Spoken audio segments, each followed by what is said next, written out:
Welcome to your feature presentation, the podcast where we bring you the latest and greatest movies in pop culture.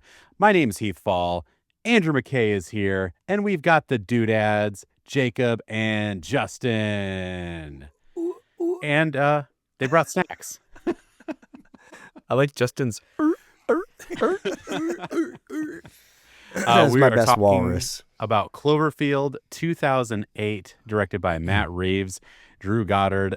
Justin had just said that Matt Reeves directs the best Batman. So No. That's true. that's what he said. No. That's not a hot you- take. Are you going back on that now that we're I recording? never said that, and this is where I exit this podcast. Thank you for Before having we me. started, he That's- said Matt Reeves, more like Bat Reeves, and he said he's the best. Amen. He's the best. I do like Robert Matt Reeves. Pattinson and Bat Reeves. Christopher Nolan's Batman movies can suck eggs. Yeah, that's Asterisk. literally word for word. Asterisk. Heath Ledger. Oh my Heath Ledger's gosh, great. he's gonna burst into flames. I did think he was a little irreverent with Heath Ledger talk, but I was like, well, we'll let it slide. That's why we cut it out of the pod. Yeah. Exactly. Thank goodness I wasn't recording it. Yeah, we're gonna do a deep dive on this movie. I want to hear from you guys, but this was my first watch. I watched it 4 hours ago for the very first time. So Well, very new to this, but what was your first experience with this movie? Whoa, I didn't know that I didn't know that it was anyone's first time. Yeah, it was my first time. Jacob was Jacob, under the by the impression way. that every person had ever seen this movie, which is close. It's very close to correct. I saw this movie. I'm going to go first because it's a very underwhelming story. I saw this movie because I was getting into horror in late high school or early college. And I was like, oh, this one keeps popping up on the internet as really influential. My brother told me not to see it because he was one that saw it in theaters and got motion sick and had to leave. So he was like, dude, it's Whoa. stupid. He never finished it. Like, he doesn't know what the ending is. And so he told me, like, no, it's such a dumb movie. And I watched it, like, in my bed in my room. And I was like, that was cool. That is an interesting movie. Like, yeah, I want to dive into the found footage movie, which this is actually a found footage movie. It's not even just that title. Like, it's literally like, these are the secret recordings of this event. Of this You know, event, like- yeah. And I feel like a lot of found footage movies are just, you know, it's not like they discovered it somewhere. It's just a part of how they're telling the story. Like, oh, I'm taking a vlog, you know. But yeah, what was your guys' experience with this movie?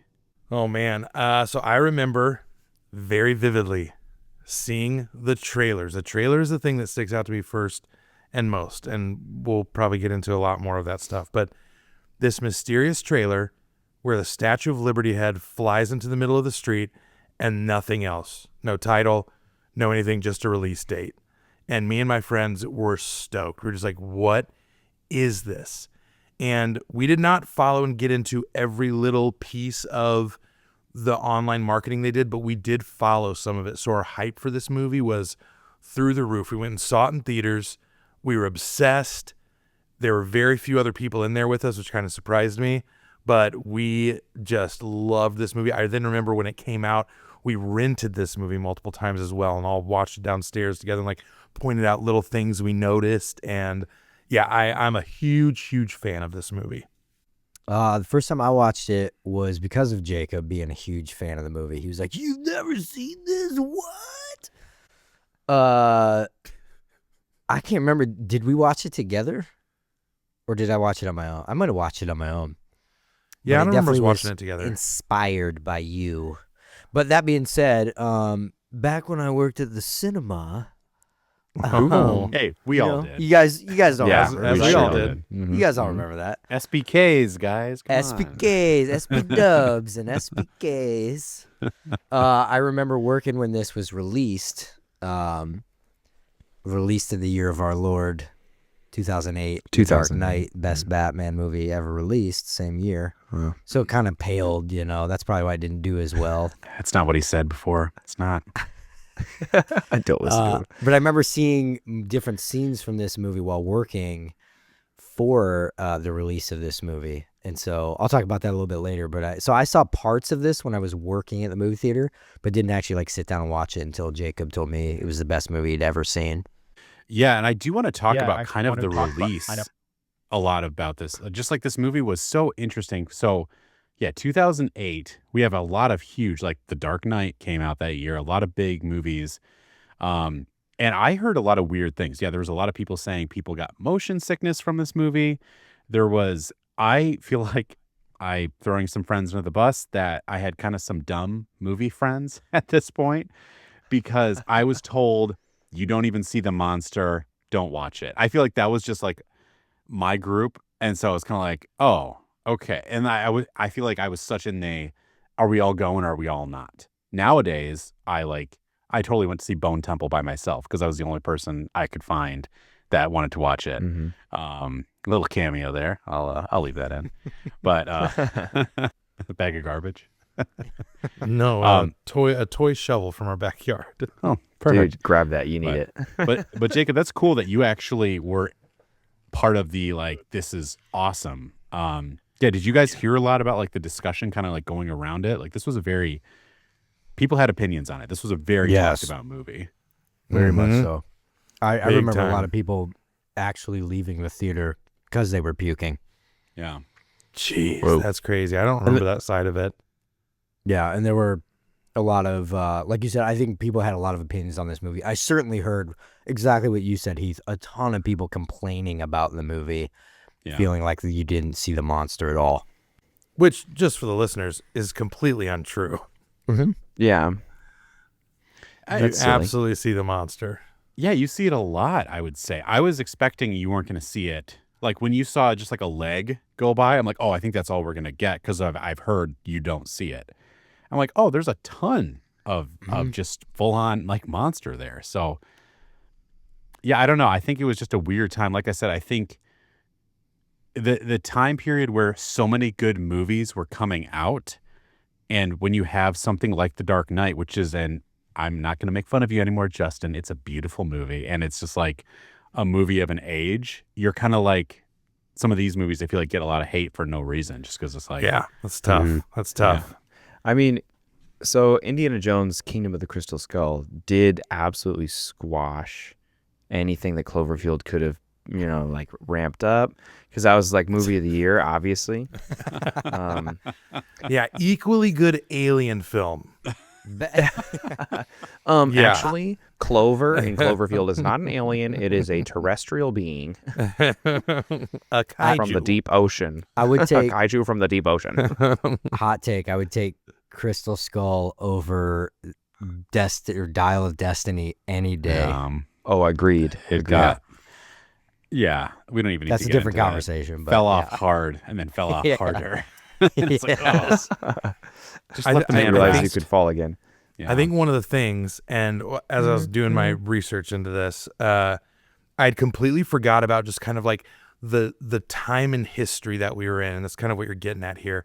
But one of the big elements that was revealed early on in these trailers with no title was that somehow J.J. Abrams was connected to this. What's happening with J.J. Abrams at that time? Lost. Yeah. And that is like the show that has like the richest, even out of the show lore that probably any show has ever had since then. Like, just like crazy amounts of what's going on, people on forums, people all like debating, talking about this Dharma Initiative company and what like so in depth. And so people kind of had this sense of like, there's going to be something more and bigger to this. And there certainly was in all of the marketing that they did for this movie. The trailers that like first kind of sparked it were played during the first Transformers movie, which I went and saw with my parents in theaters. And so I saw that trailer and was just like, what is that? Like, just piqued my interest immediately. But at that time too, the things that people were thinking that it was were just like crazy. People thought it was going to be J.J. Abrams making a Planet of the Apes movie with the, this classic Statue of Liberty imagery. People wondered if it was this new Star Trek that they were talking about.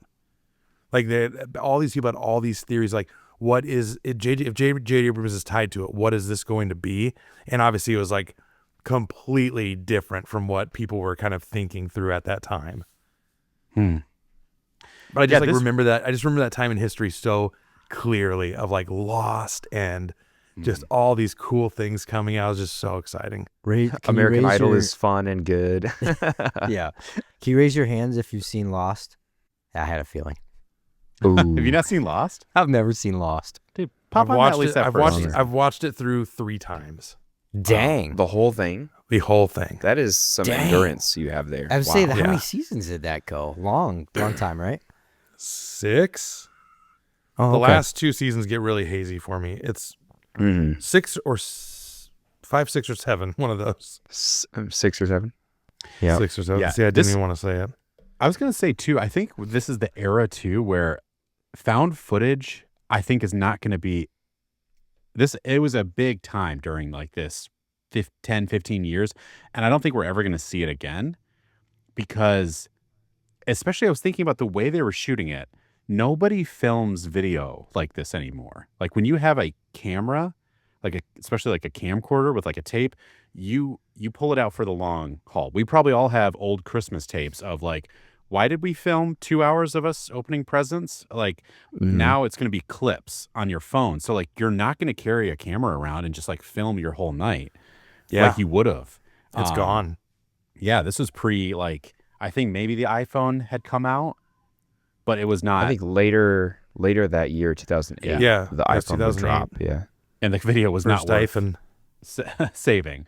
So No. I was like, I noticed that with the flip phones, or it was just like some Nokias and stuff like that, which I did get upset when he ran into that store and got another battery for his phone. I'm like, I wish we could do that. I wish I had multiple iPhone batteries and just like slap it in there. But yeah, this was definitely an era. And I was thinking a lot about like, I want to dive into this movie after this, but just like the era of found footage and the boyfriend Travis that we only see for like 5 minutes is also in As Above, So Below. Yes. Have you guys seen that? Oh, another horror movie that I love. Yeah. Oh, so good. Another found footage.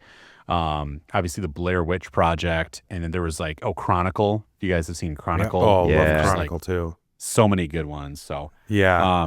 That was Also, man, that was the such M. an Night era. movie that we watched. oh yeah, The Visit. The talked about on the pod. Yeah. The So I Visit. think our batting average for found footage, not found footage, is weirdly high. Yeah. Yep. Yeah, in Yep. some universe, there's the 4 of us only talking about found footage movies. And Yes. I'm in. So yeah, let's just.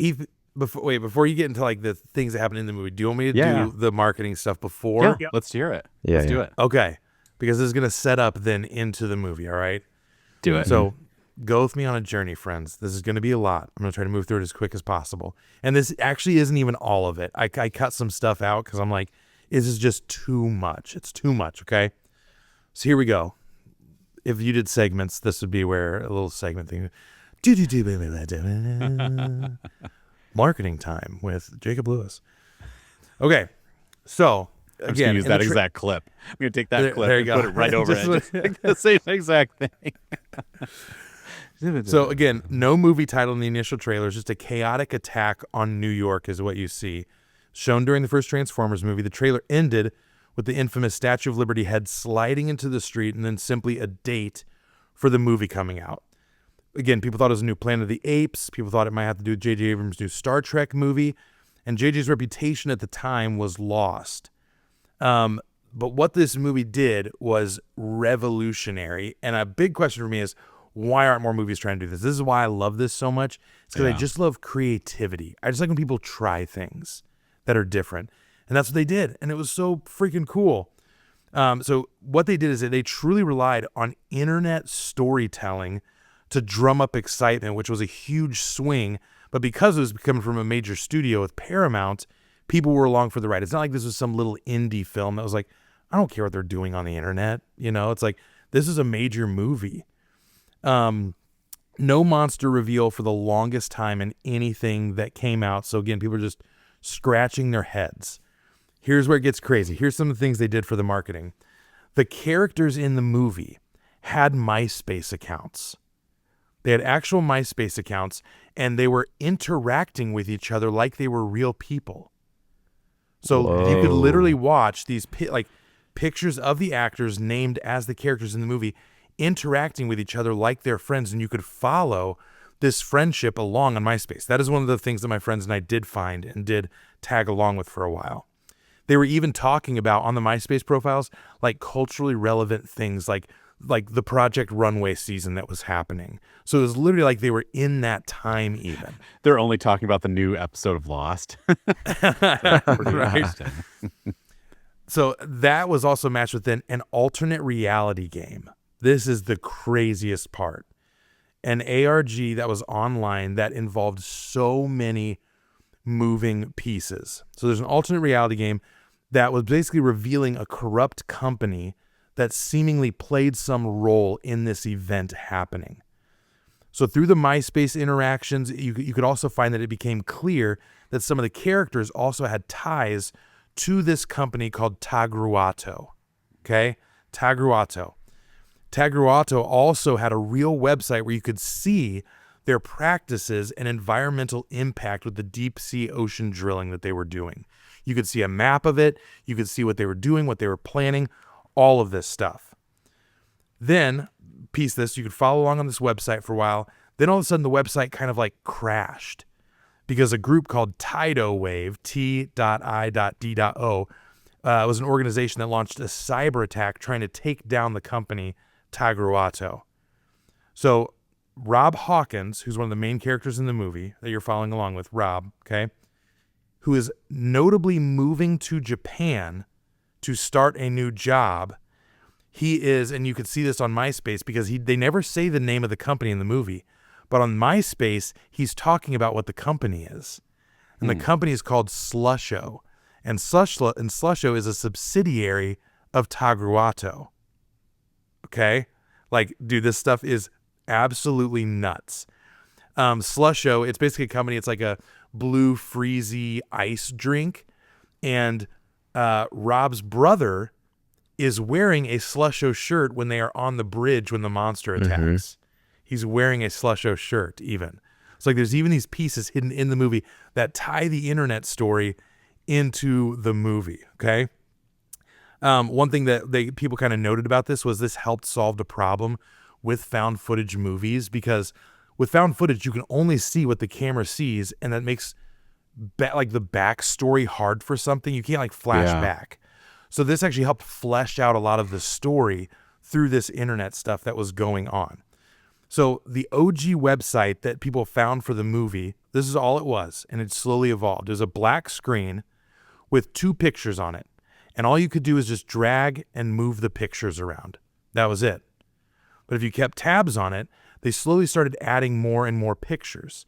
So there was like a picture of Rob taking shots. There was a picture of 2 of the girls, Lily and Marlena, just looking up at something.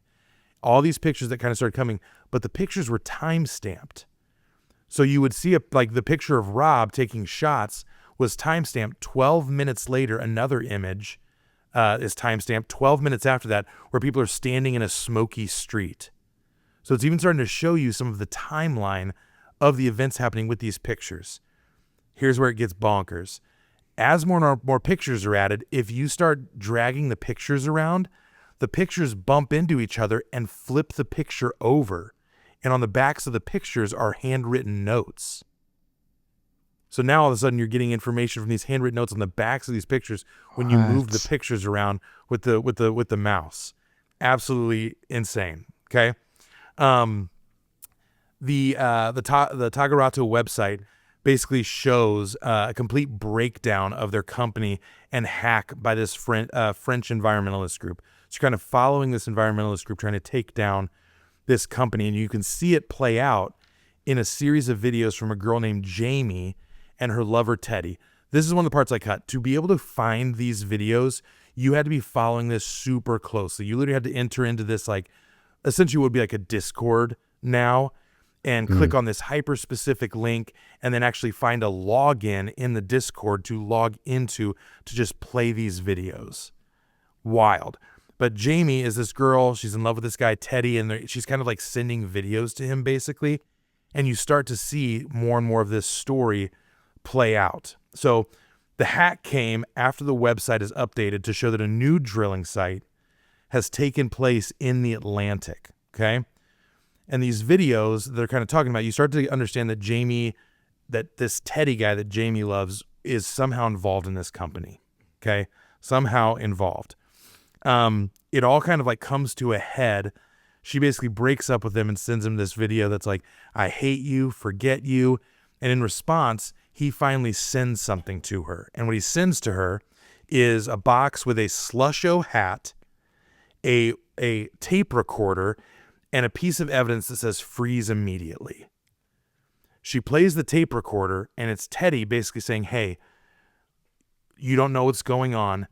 Do not leave. Do not go anywhere. Wait until you hear from this guy named Randy. Wait until you hear from him. Don't talk to anyone. Nothing. This Taguato company is messed up. They have me captive, basically. Don't go anywhere. Don't say anything to anyone. So she thinks it's like basically he's lying to her. Like, just tell me you're cheating on me, basically. So she starts calling the Taguato company in these videos. And they kind of catch on, and they start calling her over and over and over and over again. And that's kind of where we can leave the Jamie Teddy stuff. Back to the websites. It's about to be over, okay? Back to the websites. You start seeing that this new Atlantic drilling site disappeared. It's gone. Okay? Part of Teddy's message to her was basically like, hey, that station, they knew there wasn't oil there. They knew there wasn't oil there, but they still went there anyways for some reason. And so this site disappears. You find out there are basically a lot of people who had alerts on through Google of like anything Cloverfield related, let me know when it pops up. Like a couple months before the movie, all of these videos start spamming people from all of these foreign news sites that are all coverage of the same story of this Atlantic drill site disappearing. But what the news stories are showing is that it was destroyed. And they're sending out all these workers to this drill site that was destroyed. And what they say in the news story is there seems to be this large black mass that must be the oil spilling out. And that's where it ends. And very specific question for you. Yes. When all of this internet stuff starts to wind down, you stop getting information. How close are you to release date? Oh, I'm not sure on that. I'm not sure how close this went up to it. I know that you could still find it even for a while after the movie.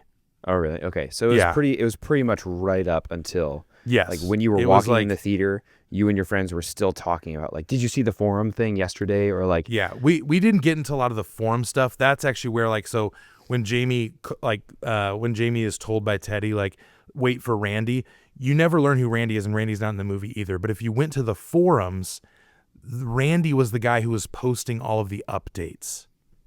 Whoa. So you actually then could see like what this Randy guy is talking about of like, they're covering things up. This is fishy. Yeah, he's trying to get the word out. Yes, he's trying to get the word out on these forums. We never went onto the forums or anything. We saw the MySpace.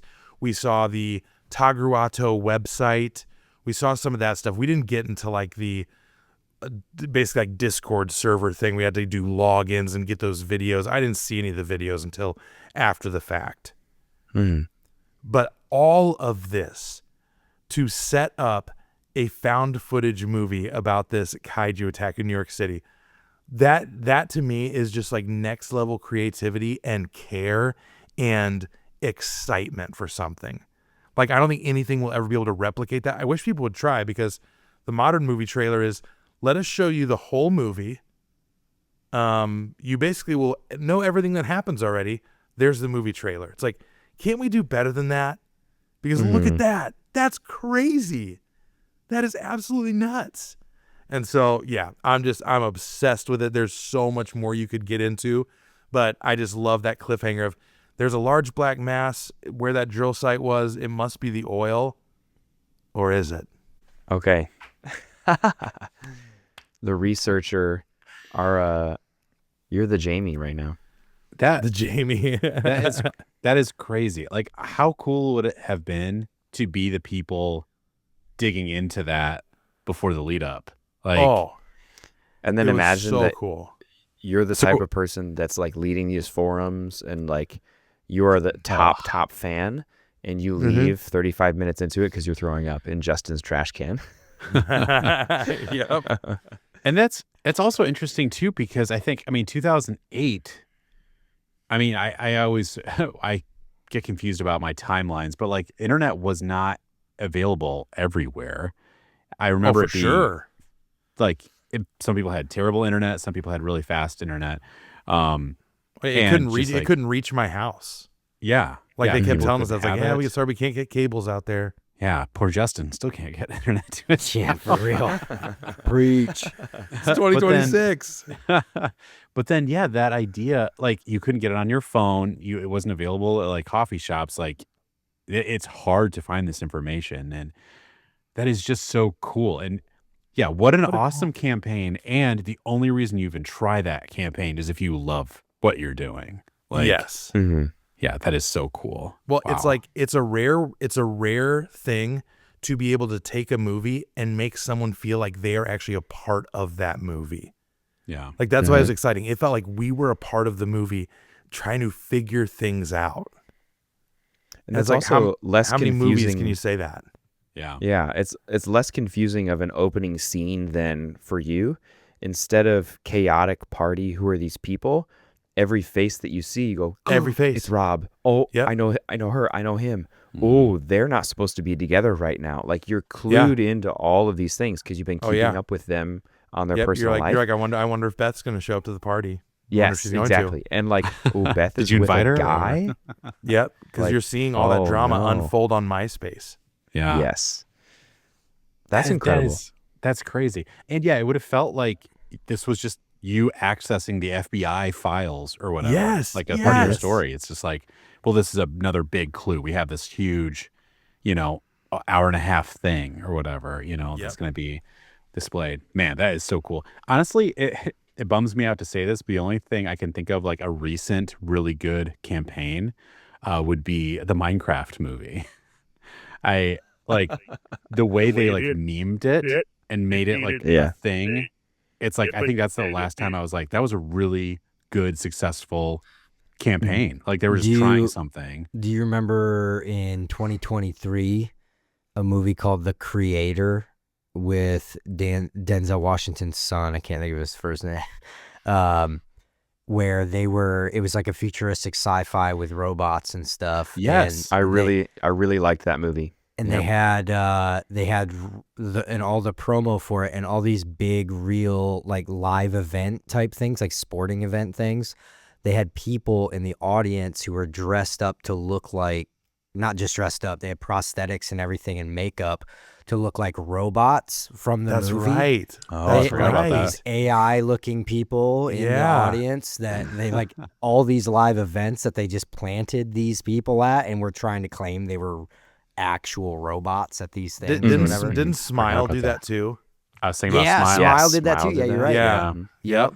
This is so John David Washington, excellent actor. Thank you. And that was the creator was Gareth Edwards, who did the Godzilla, the 2016, I think it was 2016 Godzilla. I loved the creator. I remember seeing the clips of people like, hey, what is happening here? Like on TikTok and everything. Yeah. I really enjoyed that. And I wish that people would do it more. Like when in a trailer, if you were to put release date and a website or a phone number, oh, I'm all over that. I'm going there immediately. Like there's a phone number. You say like, here's 10 seconds of a movie. Here's the release date. Here's a phone number. I'm calling that crap. And you can tell me whatever you want. Like you get me into that story. I love that. That's so cool. That's when they ask what you're wearing and you have to hang up the phone. Some guy. Oh man. I mean, yeah, let's just jump into the movie. It's only been a half hour, so might as well get started. So we have, assuming you follow along culturally, you have all this context for all these characters that meet at this party for Rob's going away party. You know a little bit about the company he's going to work for, that he's moving to Japan. I thought it was interesting that they start with the tape section of him and I think it's Beth, right? Beth, yeah. Yeah. And so you get that context of like, oh yeah, they're a couple, so cutesy.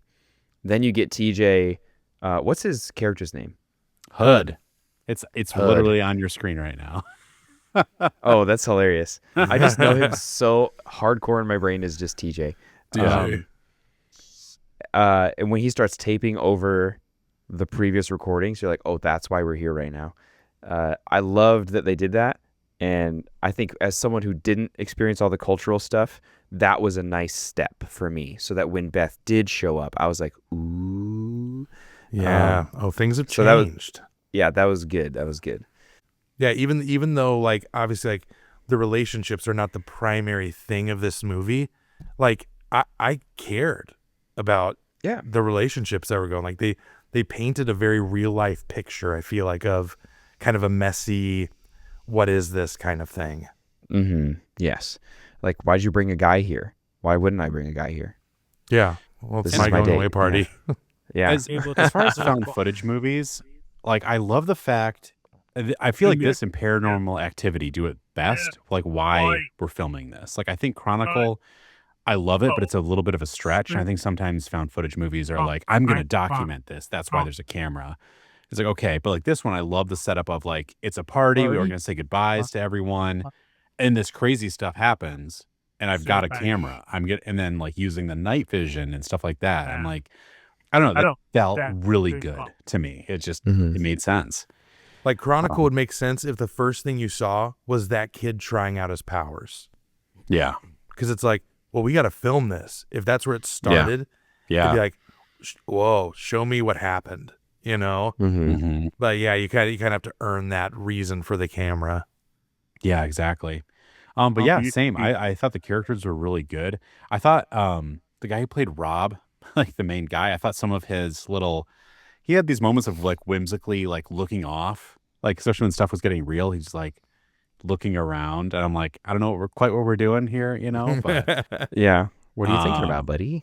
yeah, but yeah, I thought it was very well acted, and I love that stuff like didn't end. Like I feel like we didn't, unless I missed something. I don't think we got Lily's resolution. Like she was in the helicopter that went off first, and we just don't see her, which is like it feels very natural. Like we don't know what happened, you know, and yeah. Yep. So first bad thing that happens, we're at the party and they go up onto the roof. Did you like that the first thing, like bad, exciting thing that happens is not the monster, but it's like a consequence of the monster? Because I really liked it. And that kind of scratched the like this. There's tension building. I'm waiting for. I think it was like 3 or 4 minutes past what I would have expected. The intro was quite long, but then it hits with like everything is changing now, and now the pedal is down from that explosion. The pedal's down, and it never stops. 1 second, everyone's in mass chaos. Thoughts about that, or maybe like time frame of like how long did it take to see the monster? Were you disappointed or were you happy with that? I'd be interested, Jacob, in your thoughts on this, just because I feel like you and I might be a little different on this based on previous conversations. But I like the slow build to seeing things.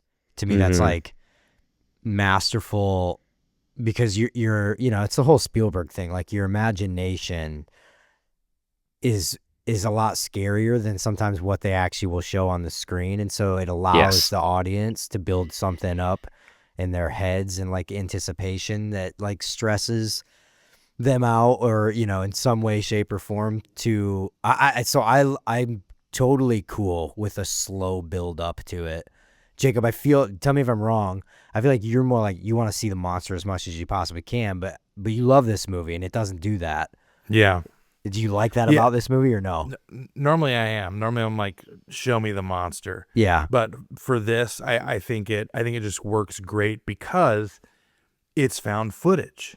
Yeah. You can't just like, you're trying to traverse a massive city. Mm-hmm. You're not just going all of a sudden be able to go, oh, hey, there it is. Look at that. That thing's crazy, isn't it? How about that? Like you can't do that. And so I think it works for this movie. I love the slow build of it. I think what that intro did for me, because I agree, I could see how it could feel long, but that intro for me just kept the suspense of what had been set up through the trailers and everything. It was just like, okay, what is this? Like what? Like they're at a party and they're talking about their breakup and like what? And it's like boom, and you're like, let's go, you know? Yeah. Yeah, the moment HUD was like going around, like just spilling the tea on the relationship. Like, did you hear? Yeah. about Oh my that? gosh. And just like felt so. It's like, That's no, so are you funny. serious, Dude, greatest behind the camera personality for found footage movie ever, Literally, in my opinion. Yeah, he was Yes. perfect. That he made it, and I saw that he actually, TJ Miller, filmed a lot of the handheld shots. I think Really? only like a quarter of his shots that he filmed made it into the movie, but that's a lot. But Yeah. he spent like half of his time actually holding the camera that they were using to get the shots. I loved that. That was so cool. That is super cool.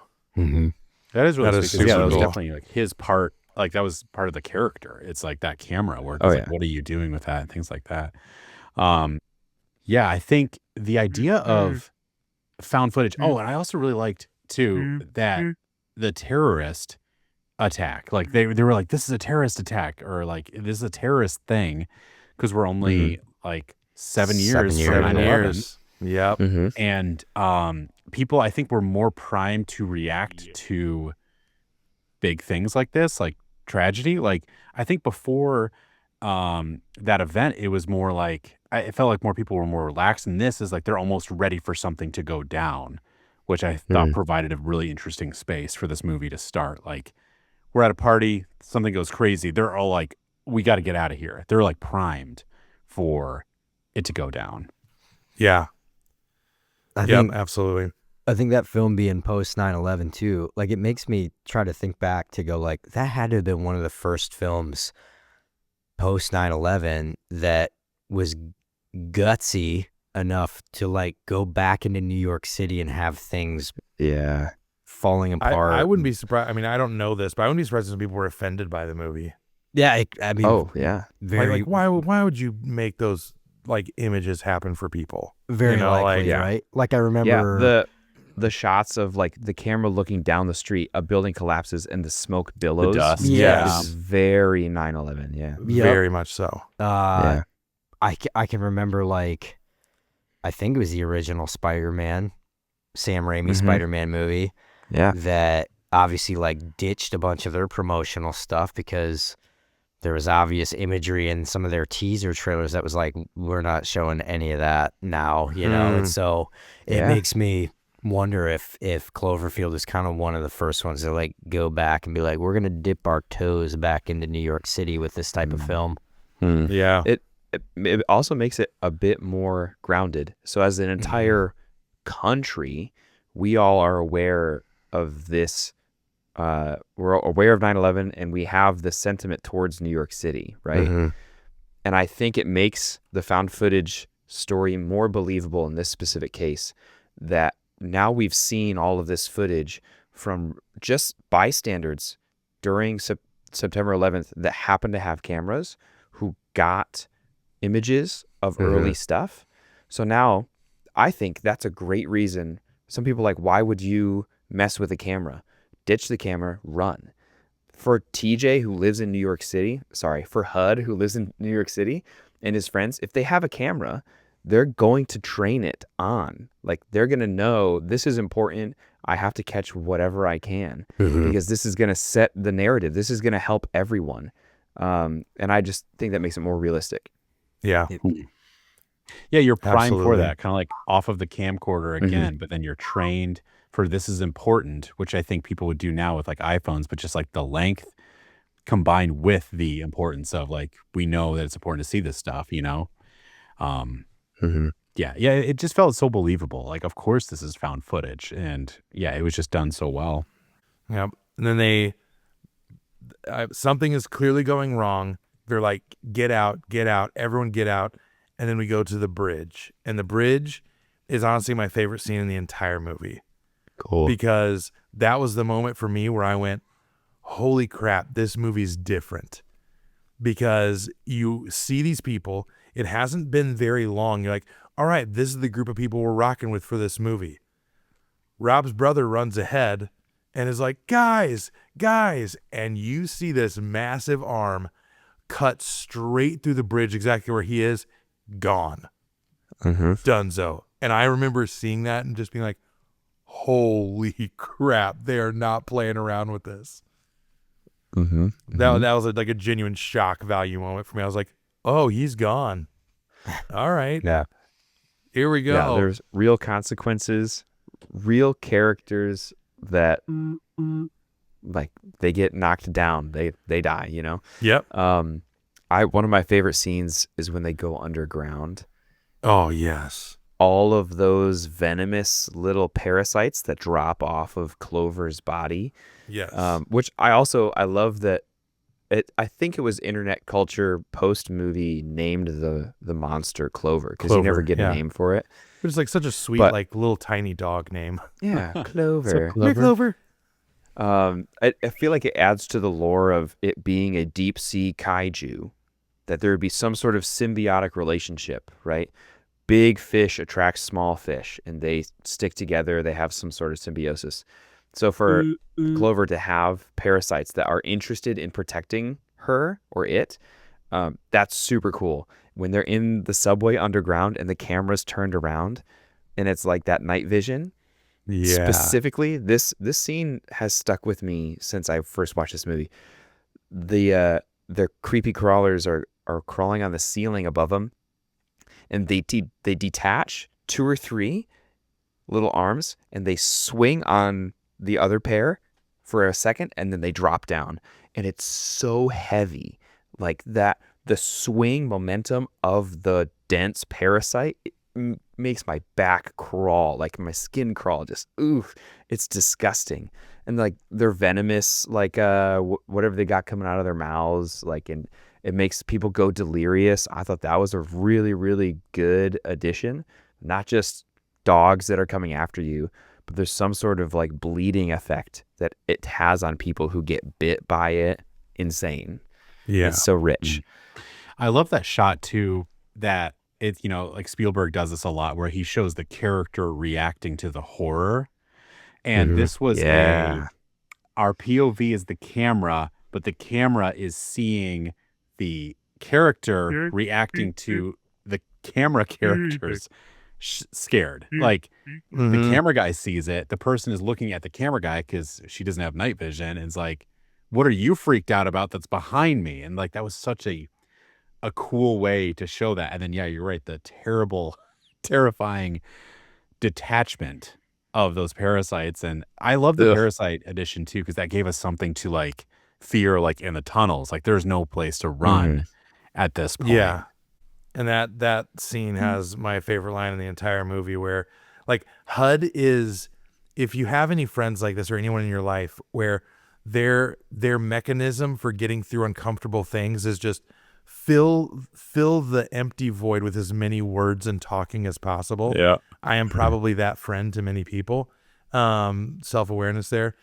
He's just starts talking about homeless people, and he's like, I don't know, I just think it'd be crazy if a flaming hobo like ran down the tunnel right now. Yeah, the flaming hobo. Yeah. I just can't stop thinking about it. How crazy is He's like, I just can't stop thinking about it. Like, he's just trying so desperately to like create some type of levity for the group, and everyone's like, dude, shut up. Or I think it's right there. It's either right after or before when he's like, you know who Superman is? Like, he's like trying to like connect with the Marlena. girl. Yeah. Which is funny because she was on Smallville too. I don't know if you guys remember that. Also big things during this time period. But but I did love too that he is definitely like fills those void, but he's also the character that like is trying to, he is painfully single. Like he's trying to like, hey, you know, what's up? Or like, what can I connect with this girl about? And then oh, you know Superman? Yeah, I'm actually a big Superman fan, you know. When he first initially hits on Marlena at the party, like it's the classic, like, can't take no for an answer. He's like, well, I just want to film some goodbye videos. You want to do one? And she's like, I don't really know him. He's like, cool. So yeah, maybe just do one. Yeah. She's like, no, I don't want to. He's like, well, just do a quick one then. He's like, no, I really don't want to do this. Rolling. Well, you've been to like a wedding before. It's like, no, I understand what you're asking. I don't want to do it. Yeah. love his behind the camera personality. But yeah, that Yeah. tunnel scene is sweet. And then again, you have harm coming to the group again. Mm-hmm. Mm-hmm.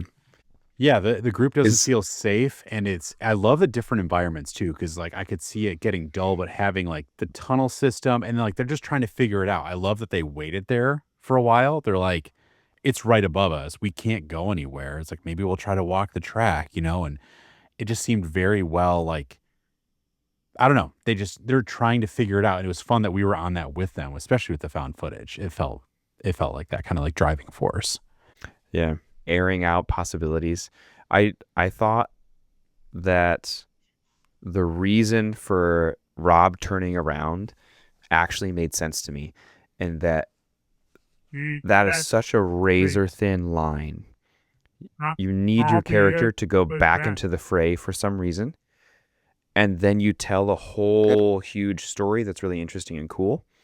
But that turning point, I feel like movies miss that sometimes, or writers miss that, where they go, we can't make this super believable, so we're just going to make it fast. We're going to make it quick. There are people back there. We have to go back. Okay, let's go. What? That doesn't make any sense. You are people. Save yourself. But for all of this buy-in, your internet context included, all of this buy-in of the footage cutting back and forth between Rob and Beth, their fight at the party. He's like, you guys can do whatever you want, but I have to turn around. I'm going back right now. And they're like, we're not going to just leave you alone. That felt so real and so tangible to me. I loved that.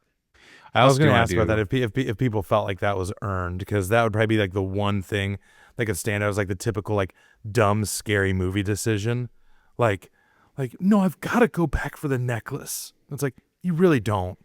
Yeah, The dude's gonna kill you. Like, yeah. I could see it feeling like that, but that's cool to hear you say that you felt like it was. No, yeah, I thought it was a mixture of a lot of things. There's no resolution, right? There's intense, deep conflict.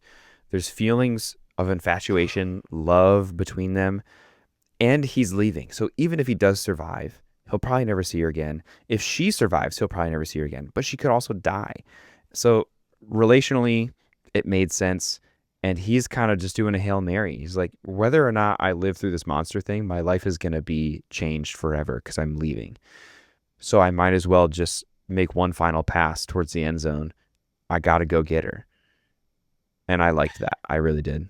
I think too, especially like after his brother died in the movie, and he was like, his brother was like, you go after this girl. She's out of your league. What are you doing? Like, I think that's also like a bit of like honoring his brother as well, and being like, I just lost someone. Yeah, I can't lose more people.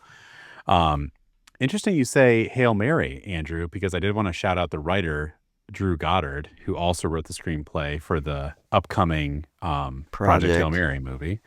Very cool. But he's done a ton of stuff. I mean, he was on Lost. He did Cabin in the Woods, Bad Times at the El Royale. Like, I love that movie.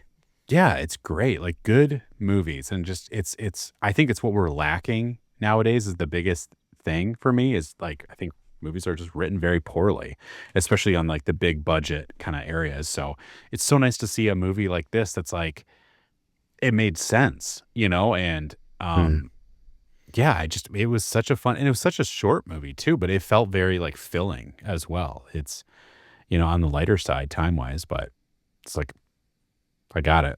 And I don't know if you guys want to talk about this at all, but I just feel like it's so fun to being attached to like the Cloverfield kind of franchise, and how like I love 10 Cloverfield Lane, and I've not seen Cloverfield Paradox, but such a fun, just like interconnected world. But it's all that like company, I think, is like the big like point where it's like all connected. But yeah, they call it the Cloververse. Like, there's like an entire like fandom thing dedicated to the Cloververse. Well, and Slusho is in all of them. Classic And what? Slusho. Slusho is in all 3 movies. Yeah. Guys, I'm a little peckish, honestly, right now. I'm a little hungry. I've got some stuff. I just end the pod there. Cut to I'm eating a burger. All right, we'll So see. I'm gonna take off. All right. So the Doodads inspired us to get the new caramel M&Ms popped. This is a freeze-dried treat. Do you guys want to kind of talk to us about what we're eating here and why did I buy these? Yeah, so we just recently did a freeze-dried candy episode, and there's a lot more really up until the M&Ms released within the last week or two. Most of the freeze-dried candy you're finding are fruity candies, whether it's Sweet Tarts or Jolly Ranchers, different types of Skittles, lemon heads, all that stuff. But M&M's is really the first one to come out with any type of chocolate vibe candy that's doing the freeze-dried thing. It really is a texture thing. As Jacob and I were going through the fruity candies especially, it's like, okay, like it's really mostly just a texture thing. But then we hit the caramel M&Ms popped, and it opened up a whole new world. And I think both Jacob and I were pretty blown away by how good that is. So we were excited to share that with you guys. Yeah, for the most part, pumped. the freeze drying process, it literally changes the texture and the flavor is the exact same. This, cool. I think, tastes better than the original, just straight up caramel M&Ms. Bingo. I don't know if you guys talked about this, but it does say image is larger than actual snack. We have a giant, I mean, wallet size. I wish piece it was that big. It's like, hey, It's like guys, it's like a jawbreaker sized Yeah. popped M&M. I would say this. Hopefully you find that this was worth how much you paid for that bag. Because that expensive crap is candy. not cheap. So All right, well. first just give it a good old sniff. It smells pretty Sounds wonderful. delicious. Got a little. I put mine in a bowl. Nice. It's fancy. I plate my candy. The reason we suggest this as well is we talked about how we thought this would be a great movie theater candy. Yep. Great movie All right. because you get With the crunchy. popcorn. It would go so well with popcorn. Oh, Wait, are we so talking? good. Are we mixing this? Should this go in with the popcorn? I would. I think you get a popcorn-like effect from it. A little bit, but I would totally throw this in the corn. In the bag of corn. Yeah. Yep. Next to your SPKs. So you just wanna- call it a day. That's Whether you want to go for the single or a small handful. that is a satisfying sound that Andrew was just producing Thank there you. with his. I'm gonna give you another You're welcome. satisfying sound here in a second. A big old crunch into this microphone. Crunchy doos. All right, let's throw them back. All right, here we go. I mean, that's a great crunch. Wow. So, what do you think? Definitely big on them. I'm still processing. Almost reminds me of like This is my new favorite candy. texture. Yep. Mm-hmm. And we've talked about Yep. how the original M&M is the worst. Like just so plain. Like give it some pretzel, give it something. But then with the caramel M&M and the freeze dried is a delightful texture. Delightful. Absolutely. This is amazing. I'm going to eat this whole bag right now.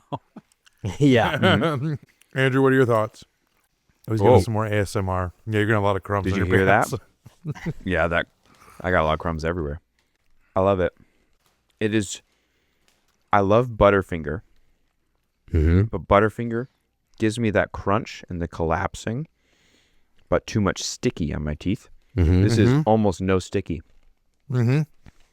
This is a solid 9 out of 10. Look at that. Whoa, let's go. That's where we were sitting. Mm-hmm. I've got no notes for this. It reminds me of too. I mentioned this on the podcast. You guys ever had honeycomb candy? No. Reminds me of that a little bit too. This, along with the sticky, it's a very delightfully non-sticky candy. This is a great gaming candy, I think. You're not going to get that controller all messy or melty. Yeah. It's just like pop a couple of those in. Maybe a little, but amazing. We did think Thank it was. you We guys. did think it was interesting. If you look at them closely, the freeze drying did nothing to the chocolate inside the shell. It only expanded the caramel. Oh, it's because the oxygen content in caramel is higher than chocolate. Probably. I just made that up. No, I made that up. That's I totally It's believed probably- you. it's I was probably like, something man, like that's- yeah, it's that probably sounds something like right. that. But I think that's why the texture is so nice, because that chocolate is still the same. The candy coating is still the same, but then you're getting this new texture to kind of like bring it all together. I find them highly addicting. Like, they're problematic. But also, like check this bad boy out. The fact that they were like, yeah, we popped it. I believe you. Mm-hmm. There's an explosion. And not just an explosion of flavor. It's going to be a podcast where people are like, yeah, I stopped listening about 57 minutes in because they just stopped talking. We're just eating candy for the rest of the That's pod. every single one of our episodes. Yeah, that's every podcast we've ever done. That's a staple part of our podcast. Is that they leave when we start eating things. Mm-hmm. Oh, I do love this because I know so many people hate chewing in the Yep. the slight moans of delightful eating. Jacob's nose breath. I am choosing to stop eating this, but I love this. This is so How good.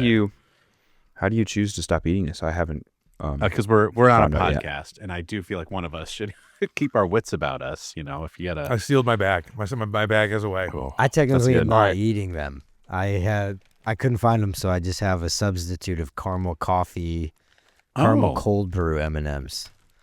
that also like- sounds delightful. It is delightful. Not as delightful as what you guys are eating. I'm very jealous right now. Next time you got to be by that Target, man. I do. That Target. Cool. All right. Well, let's jump back into the movie, and I think I want to wrap this up quick so I can get back to eating that candy. So let's. yeah.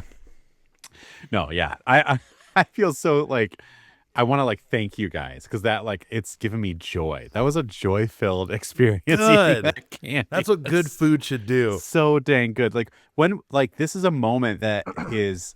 Oh, do you remember like when you first had one of your favorite candies of all time? Like, I just had that experience. So, Yep. Man. wow. Mm-hmm. And now you'll get to like go and share it with your Caramel M&Ms. wife too, and then you get to experience it again of someone else trying it. Yep. Mm-hmm. That's the joy. Yeah, And she's then, gonna love this. Being a father, He's like, you get to get to share with your There kids, definitely you will know? be some left. Yeah, there'll be one left. My son will not see this candy until he's like 10. Yeah. That is the bummer because it does eat like popcorn. I love popcorn, but this is a little worse for you than. Yeah, what's the total calories in a bag? Ooh, well, Don't even worry my about bag it. has it by the 11 pieces, which I already definitely ate. That's 18 grams of sugar. Whoa, 130 calories. Per serving? Yeah, 6 servings per container, 130 calories per serving. So, That's dude, like you're not almost even hitting 800 1,000 calories. calories. You're not even hitting 1,000. That's probably one of the 800 healthier candies calories. we've done. That's nuts. All right, so kaiju movies. Mm-hmm.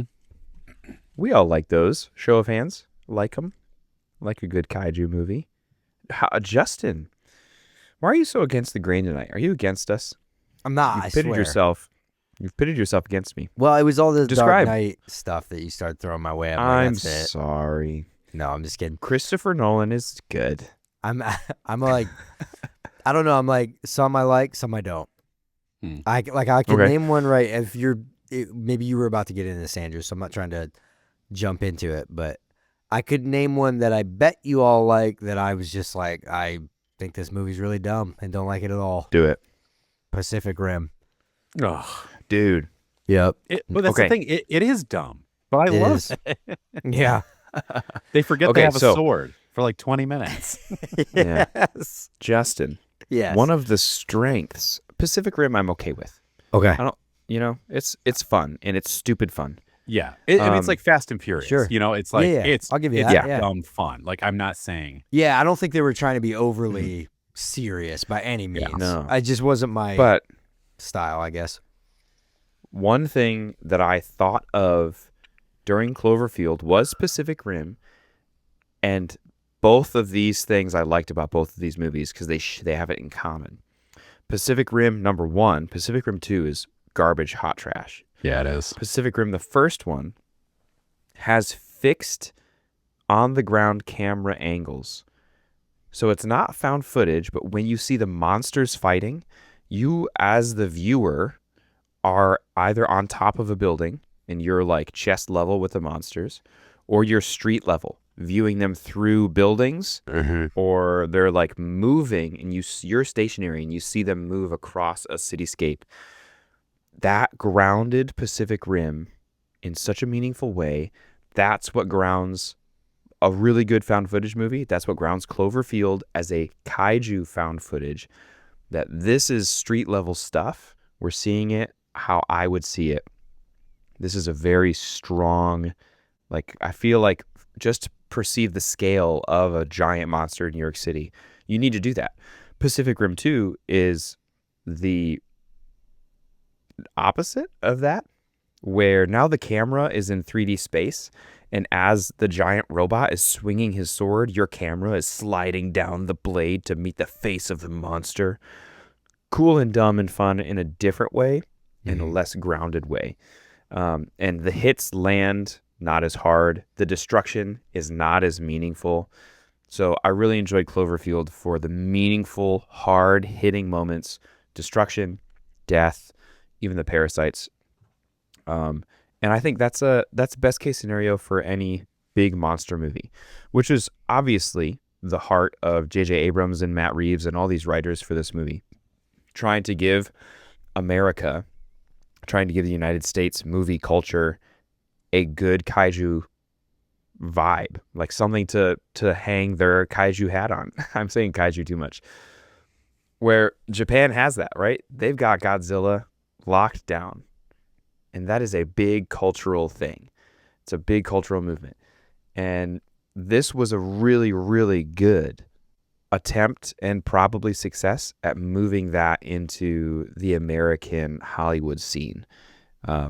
So I really liked that. It really only, because I think that maybe that's what upset people is like, no, I want to see just like the thing and like how much space it takes up. And like really the only thing you get is a not great news helicopter shot of kind of smoke all around it moving a bit. That's it. Everything else, you're always looking straight up at it.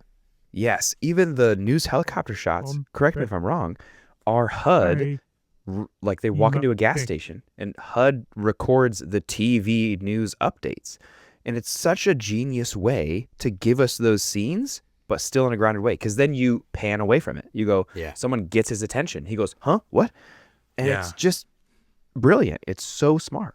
Another one of those beautiful moments when we're seeing people react to something we can't see yet, too, is when everyone is sacking that electronics store and he turns around and everyone stops. There's like 5 of them stopped and they're looking at the news. Like those scenes are just so meaningful to me. Like it's so cool. Yeah, visual storytelling, peak. I love this movie. That's great. Well, yeah, you guys got more notes? I know you got a lot going on. Jacob, did we get through most of them? Yeah, I'm just saving one thing. All right. There's a scene. Can I throw back to a scene? Yeah. That throw it I all away. walked. So I mentioned walking in at different scenes of this movie at the movie theater, working at the movie theater. So I'd have to walk into the theater to check things. And the first scene I ever witnessed from this movie, not seeing anything else from it other than the trailer, which did not show much, was I'm already forgetting her name, Marlena, was her death scene. Oh, that was literally the first thing I ever saw from this movie. I walked in the theater to do like a temperature, like a thermostat check. I was like, do. I open up and they usher her behind the curtain and her head pops like a pimple, essentially, or whatever, from the silhouette you see of just explosion of blood. And I was like, whoa, this movie's crazy. That was the only thing I saw for the first however long that movie was out, and before I ended up seeing more scenes from the movie. But I'll never forget that I walked in on many movie scenes from movies that I had not seen yet, and working at the theater to do theater checks. But that one sticks out to me as one of the most memorable scenes. That would be pretty jarring. It was. It very much so. As I was like, whoa, what's happening? Pow! Like, oh, that's actually unfortunate for that character. The military guys. Safety. Yeah. And you're not expecting that to happen. I'm totally picturing you in the old timey like pinstripe, like the vest, like old movie timey, like maybe a straw hat slightly askew, like whoa. That old. Yeah. He's like, good gracious. Good gravy. Justin sees it. He goes, "That's no bueno." Yeah. When I watched that scene this time, I wonder for people like if that would give them hardcore like COVID PTSD. Yeah. Oh, That's what I thought about when I saw that scene. I'm like, whoa, this is COVID with monsters. Yeah, because they yeah. they see what's happening to her. They're like, just go here, get away from that, get it. Nope, you over here, get here. We're taking you behind this curtain. We're like, and like no one knows why or what's going on. Like that was the first thing that I thought And of. the friends are all yelling like, "No, don't take it!" Like they're trying to get to her, and they're like separated. So yeah, it totally they were has those yelling. vibes. Did you hear them yell? Because they were like, "We got to swab her. We got to give her a swab." They're doing the nasal swab. Yep. Yeah, there you go. It's not up far enough. It's not up far enough. That's what happens. And then You it go too popped. far. Man, That's Oh funny. man. Oh, All right. man. HUD. What are you saving? all right. I know Justin knows about this, but I'm hoping I can get Heath and Andrew on this. Oh yeah. I was waiting for you to bring this up. Did you know, in light of everything I told you about the marketing, did you know that in the movie you actually see how that oil rig got destroyed? It's the very last scene of the movie. Oh. Did you catch it? When they're on the Ferris wheel Uh and the splash of water, huh. I literally rewound it. It comes And across the sky super fast, and you see Way off in the distance when they're on the Ferris Way wheel. off in the the ocean. background. Okay. Something streaked across the sky, you're saying? Yes. Yep. Down. So I couldn't see the streak across the sky. They're like showing the view, and I'm like, oh, this is weird. My brain immediately goes to, what is the purpose of this? About to pull away, I see the splash on the surface, like the horizon, and I go, rewind. And I rewatched it 2 or 3 times. I didn't see anything else. So I thought, I was like, I'm just tripping. Like I'm making a mountain out of a molehill. So what is that? I can't say for sure, but that's dang. that's like one of those like kind of like hotly debated scenes of like, was that the creature crashing down to the ocean, destroying the thing, and now it's under the water? Ooh. Was it something else that felt like, you don't know, but That's like the that's most- the last thing you see. That's the most common theory, is that this creature is not from Earth and it's crash. Not from Earth. That's the scene of it crash landing to Earth. Which would play more into like 10 Cloverfield Lane ending stuff, Yeah. right? Yeah. Like these are coming from someplace else. Also Right. plays the Wow. Cloverfield Paradox a lot more too. I was gonna say I have not seen Paradox. Do you guys have seen it or? Mhm. Okay, so, It was okay. great. I've not. So I heard it was the idea for that movie is like it shows like the reason why these things are happening. Is that true at all? Like, Sure, kind of. okay, I don't think it's a very good movie, and it's also very confusing. yeah, Mm. I don't think it was well told at all. I kind of understood what they were trying to do, but Yeah. not really. There was, in contrast, like no marketing for that movie. It just dropped on Netflix. Yeah. They're like, here's a Cloverfield movie. And It I was a remember flipping surprise. through and I was like, oh crap, what? Yeah, it was. Yeah, I it was think- a total surprise release, if I recall correctly. Yep. yeah. Definitely, I feel like this was the era of like we don't know how we're releasing movies. Our theater's dead forever, or and so Yeah. there's like that. Yeah. Netflix Yeah, 'cause bought that, it. that, So that felt like that felt like early Netflix streaming days. Like I feel like I was in college, This- maybe. No, it was 2018. Yeah, I was in Oh, college. okay, so a couple years after. So it premiered on Netflix immediately after airing a commercial for it, telling everybody that as soon as the Super Bowl was done, you could watch it on Netflix. that's right. It was like a total Whoa. it was a Super Bowl commercial.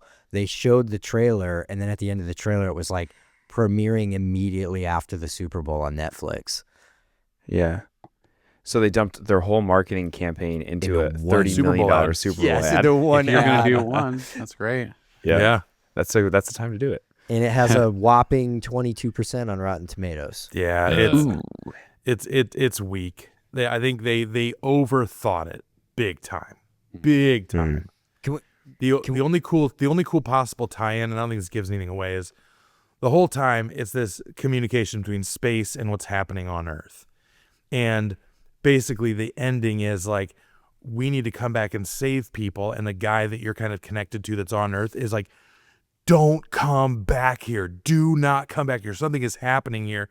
And the final scene of the movie is seeing a giant clover popping through the sky, basically. And it's like, out of the mist. oh, they're there. Is it the same timeline as the Cloverfield we just watched? Like, I don't know. Is it the same monster? Is it the same monster even? I don't know. Man, this is good for me to be introduced to the idea that it could be a space monster, because for some reason, my brain says kaiju, and I go, from the sea, you're a sea monster.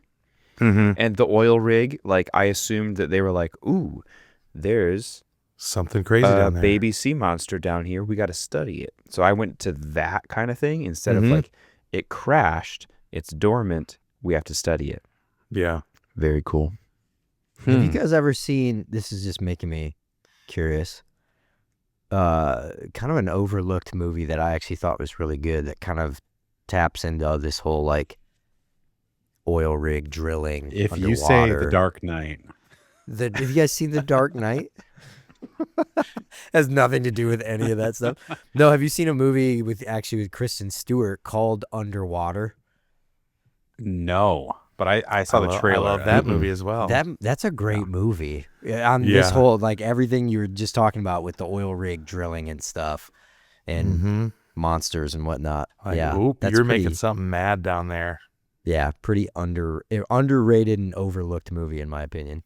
That movie has some Dude, great 2020? great suspense scenes in it. Wow. Just came out. I think it was a January. I think it came out at the beginning of 2020. It was like a January TJ release. Miller is also Hey. in this movie. Yes, he Also in is. that That's movie. right. I forgot Yeah. about that. He is. Yep. This is in the same I love universe that as far as movie. I'm concerned. Might as well be. Yep. That's cool. Well, I was going to watch the Cloverfield Paradox after this, but maybe I'll just watch Underwater instead now. I'll watch Underwater. Yeah. Or just rewatch 10 Cloverfield Lane. Amen to that. I was going to Which say, that movie is I so recently good. did that too.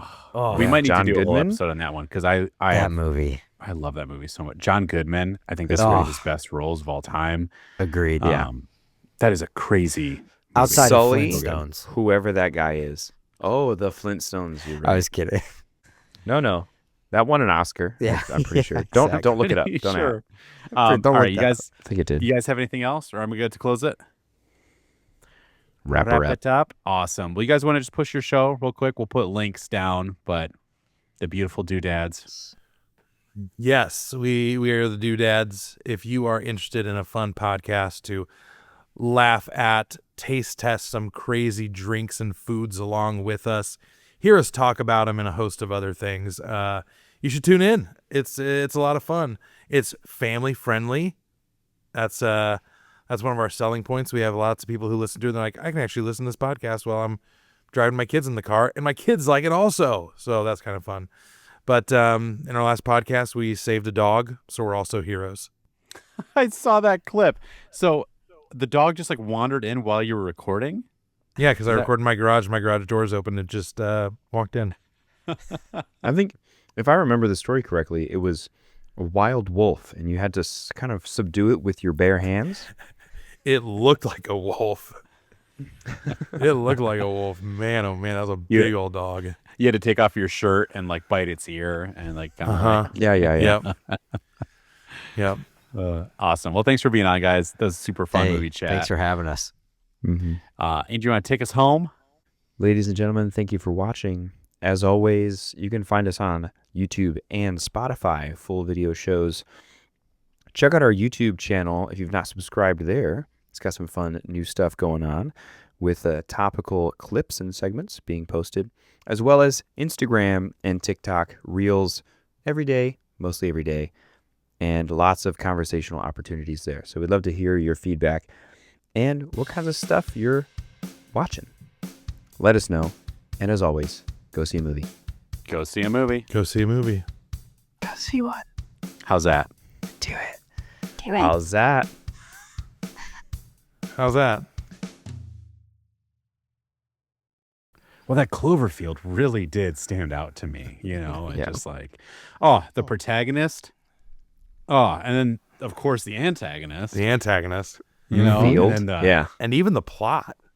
don't get me started on the plot. that was nuts.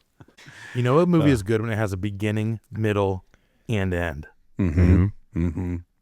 Well, So when, well written. Profound. when the characters were talking to each other, I mean, Come on. come on. I just got such a real Dialogue. sense that the Dialogue. people in the movie were real people. Mm-hmm. Yes. You know, they're just like I might people for this talking. movie. I might push back on that a little bit with some of the people. And I don't know dialogue what you mean. is an industry term, just saying it just means people talking to each other. Oh, okay. Got it. this film